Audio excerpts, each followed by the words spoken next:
It was supposed to be a routine sweep.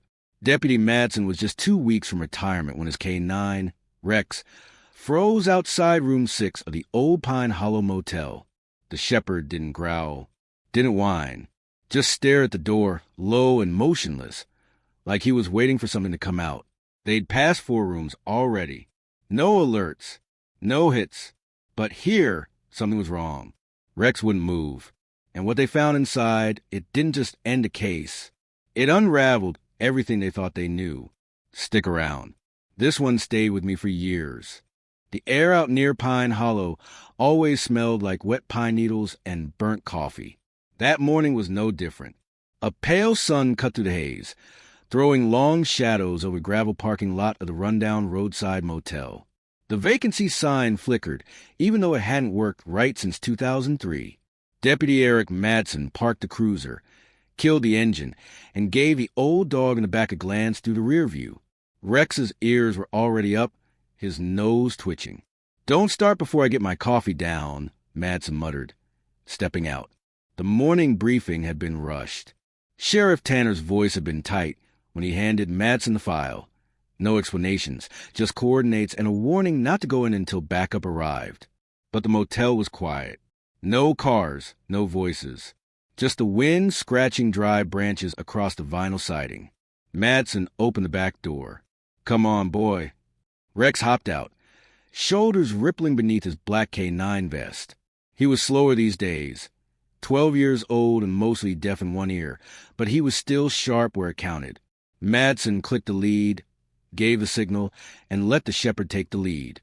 They passed rooms 1 through 4 without incident. Rex sniffed, looked up, moved on. But when they reached room 6, Rex stopped. Dead still. He didn't bark, didn't growl. He sat. Madsen frowned. "What is it?" Rex kept his eyes fixed on the door. A faint tremble worked through his back legs, and his ears dropped, not in fear, but something more primal. Like grief. That's when Madsen's radio crackled. "Unit 2, status?" He held the mic to his mouth, still watching Rex. "Unit 2 at location. K-9 has behavior change outside room 6. Requesting sheriff's ETA." Static. Then a pause. Then, hold perimeter. Sheriff en route. "Do not enter." Repeat. "Do not enter." Madsen stepped back, hand resting on the grip of his sidearm. The door to room 6 looked normal. Beige paint chipped around the knob. Old cigarette burned near the bottom. No noise inside. Curtains drawn. But something about Rex's stillness made the hairs rise on the back of his neck. In 2 years working together, he'd never seen the dog freeze like this. "You smell something?" Rex didn't respond. A minute passed. Then 2. A breeze stirred the pine trees behind the motel, and a crow cawed from somewhere out of sight. Still no movement from the room. Then a sound, a soft click, like a bolt sliding into place. From inside room 6, Madsen's pulse jumped. He pulled Rex gently back by the lead and moved to the edge of the window. He peeked in through a slit in the curtain.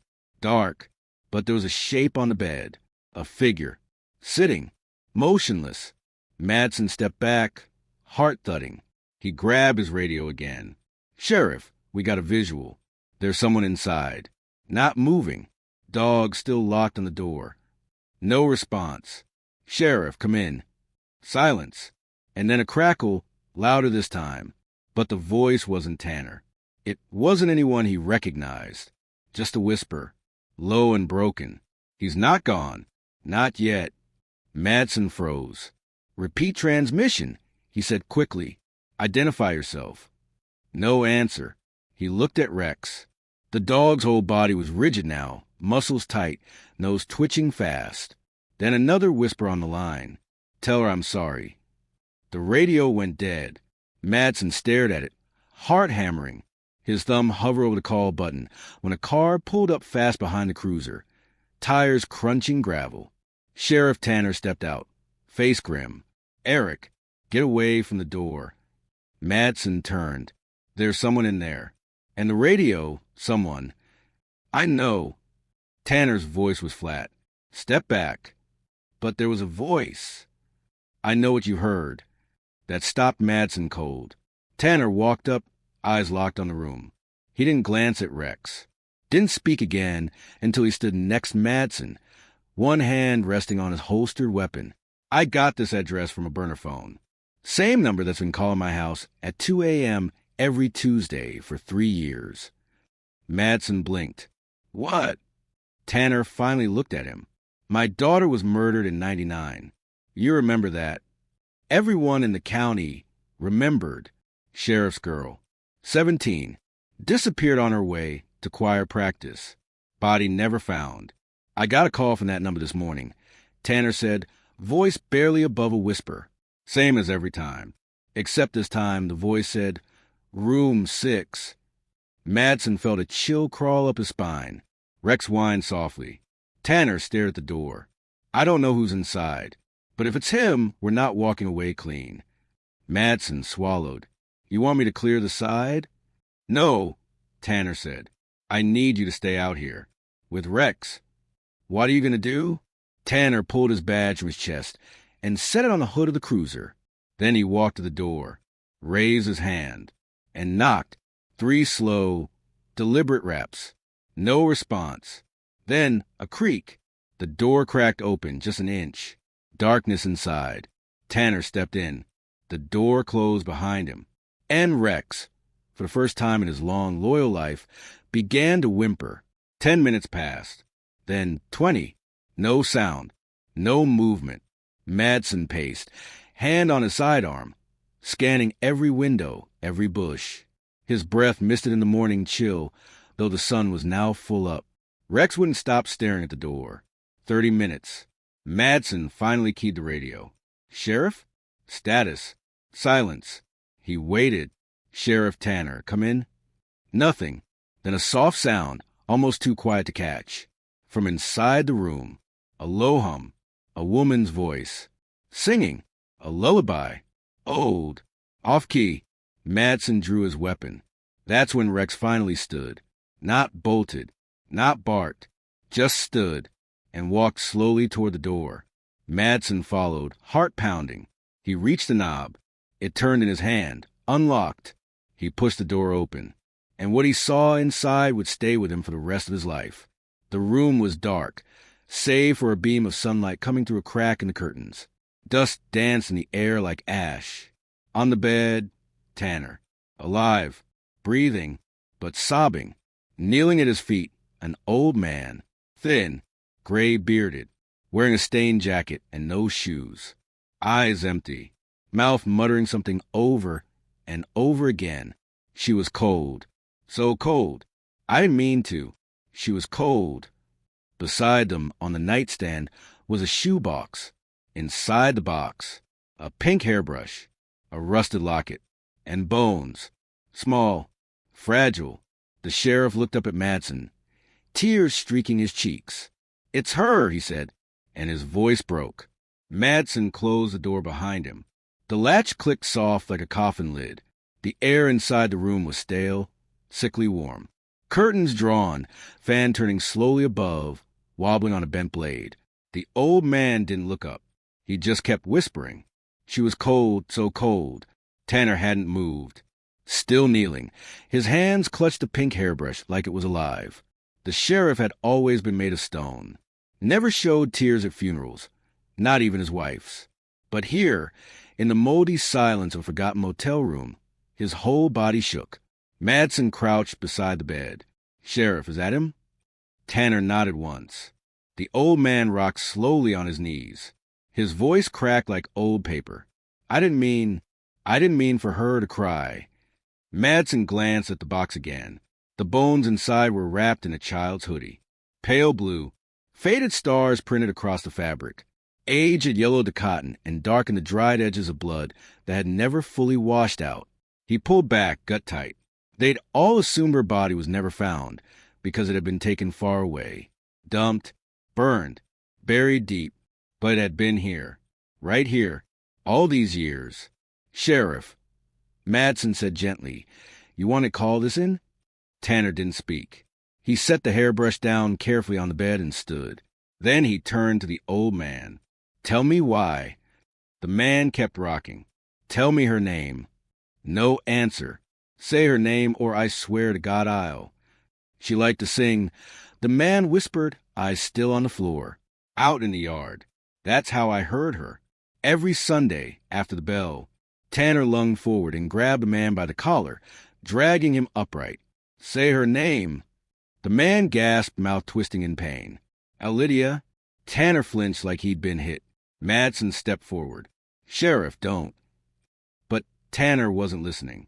He stared at the man with a look that scared Madsen more than any gun ever had. She died calling for me, Tanner whispered. Didn't she?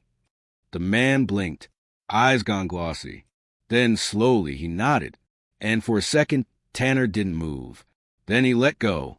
The old man collapsed to the floor, coughing. Tanner turned away, jaw clenched so hard the tendon stood out in his neck. Madsen pulled out his phone. I need to call this in. Forensics, the coroner they're gonna want. No, Tanner said. Madsen looked up. What? We don't call this in. Not yet. You've got a suspect. Remains a confession. I said not yet. Tanner's voice was ice. Madsen took a breath. Sheriff, we do this by the book, or it all falls apart. You know that. Tanner looked down at the box, then at the man on the floor. I need time. For what? Tanner didn't answer. He walked to the corner, opened the motel's mini fridge, and pulled out a sealed envelope. He handed it to Madsen, written in red ink across the front. To the girl's father. I'm sorry. Inside was a faded photograph. Lydia, maybe 5 or 6, on a swing in a park Madsen recognized, the one behind the old school. Her hair braided. Big smile. Bright sunlight. Her father must have taken the photo. Madsen lowered it, throat tight. What do we do with him? He asked.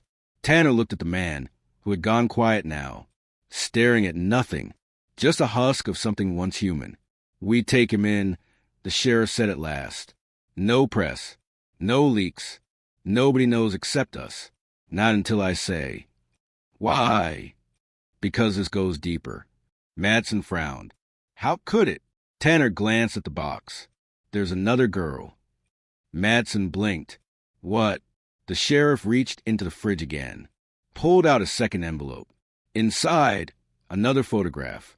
This time, a different girl. Same park, same swing, different year. She went missing in 2004, Tanner said. Name was Heather Cole. 8 years old. Case went cold. The handwriting on the back matched the first envelope. Same shaky script.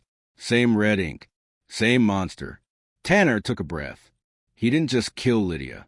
He collected them. All local. All after church. Madsen's stomach turned. How many? I don't know yet. Rex let out a soft growl from the door. Madsen turned. You think there's more here? No, Tanner said. But I think we've only opened the first door. He looked at the old man, now curled in the corner like a child. His name's Ellis Crane. Grew up in this town. Used to fix vending machines. Had access to every school and church basement in the county for 20 years. Madsen felt a cold sweat rising. That's how he found them, Tanner said. They never noticed him. He wasn't a predator, not in the way people expect. He was background, always there, always quiet, until he wasn't. Madsen took out his cuffs. Let's get him up. Ellis didn't resist. His wrists were bone-thin and light as feathers. No fight, no words, just a quiet, pathetic murmur. She liked birds. She said they were little angels. I told her I had one. Tanner shut his eyes. I told her she came inside, I'd let her see it. He let out a shuddering breath. Then she screamed. Madsen gritted his teeth and dragged Ellis to his feet. We need to move, he said. Tanner nodded. They stepped out into the daylight. Rex led the way, tail low, ears up. The motel was still empty. Too empty. They reached the cruiser. Madsen opened the back door and eased Ellis inside. But just before he closed the door, Ellis leaned forward and said, She's still down there. Madsen paused. Who? Ellis smiled, a broken, toothless thing. The one who didn't scream. Then he laughed. Soft, high-pitched, like a child's giggle. And didn't stop.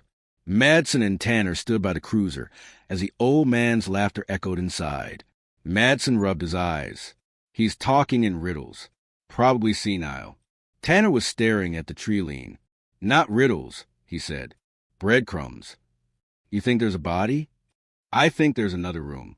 Another place. You want me to run his history? No, I already did. Madsen blinked when Tanner finally looked at him. I got the first photo 2 months ago. You said this was the first time the number gave a location. It was, he said, but the first envelope came in the mail. No return address.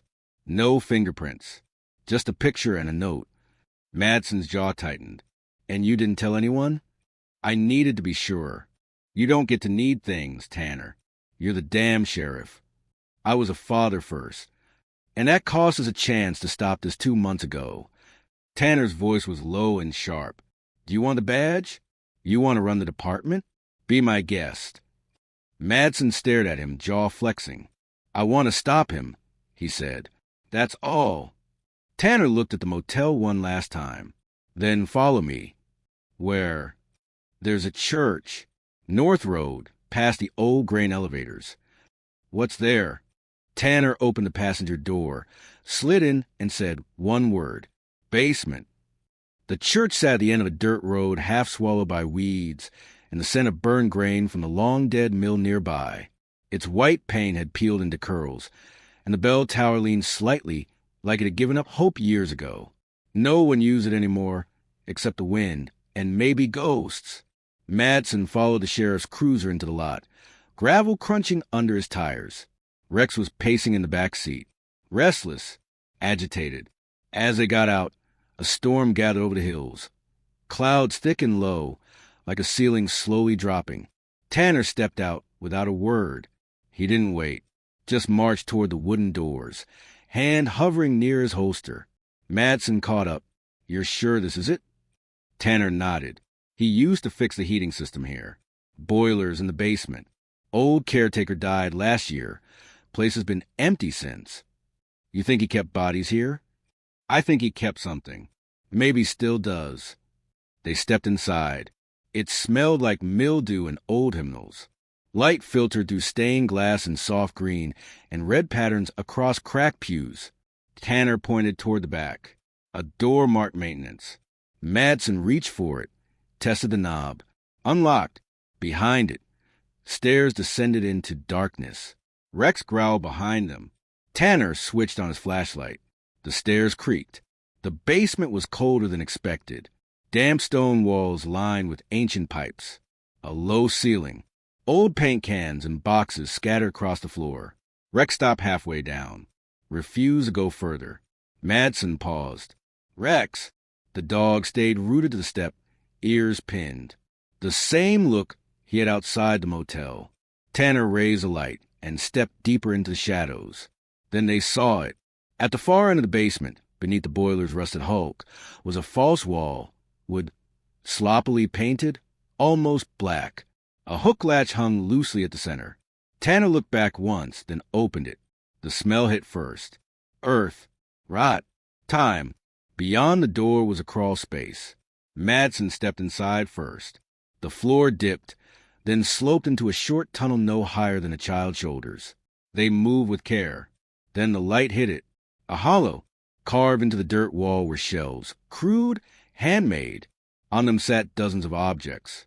A row of faded toys. Tiny shoes. A child's drawing of birds. Plastic barrettes. A stuffed animal with one eye missing. An altar. Silent. Worshipped by one. Madsen's breath caught. Oh, God! Then he saw the bones.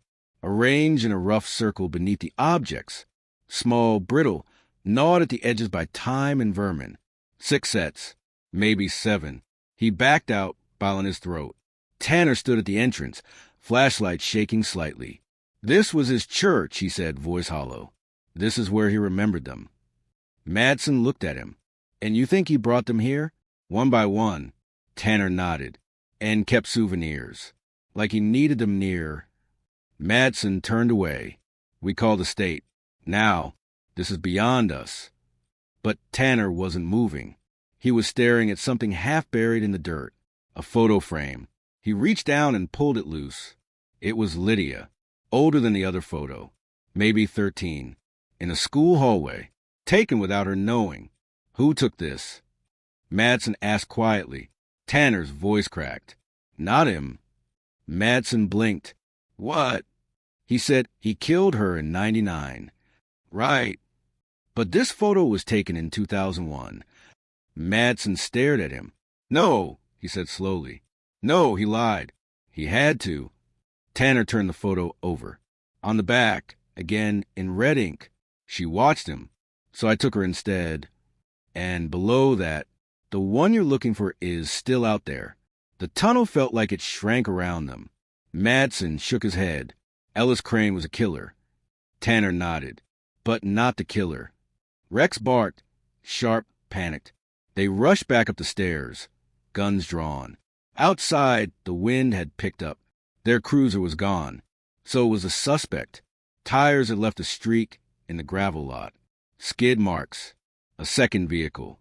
The cuffs Madsen had placed, left in the dirt, open. Somebody knew. Madsen breathed. Somebody followed us. Tanner stared down the road. His face looked older now. Less rage. More ache. He didn't act alone. Then who? I don't know. But he kept her bones. Lied about when she died. And somebody helped him clean it up. Madsen clenched his jaw. This whole department was on that case. That means someone we trusted. Lightning flickered in the distance. Tanner turned toward the church one last time. She called once, he said. Madsen looked at him. 3 years ago. No caller ID. Just static and one word. What was it? Tanner's eyes filled, but he didn't blink. Dad. He walked to the cruiser, opened the door, and sat in silence. Madsen stood there as rain began to fall. Slow, heavy like grief. Rex pressed against his leg. They never did find the man again, or the real killer. But they kept finding more bones, more boxes, more whispers in the dark. And somewhere out there, someone kept calling. Someone who wasn't done. Not yet. The department buried Lydia Tanner's bones on a quiet hill behind her old school. No speeches. Just wind and one dog standing watch. Sheriff Tanner retired the next week and vanished north. No forwarding address. Madsen took his badge, but every time the station phone rang with no voice on the other end, he felt that old chill. Some crimes never close. Some names echo longer than justice can reach. And some motel doors, once open, never really shut. Like this story? Stick around. We tell the ones nobody else wants to remember.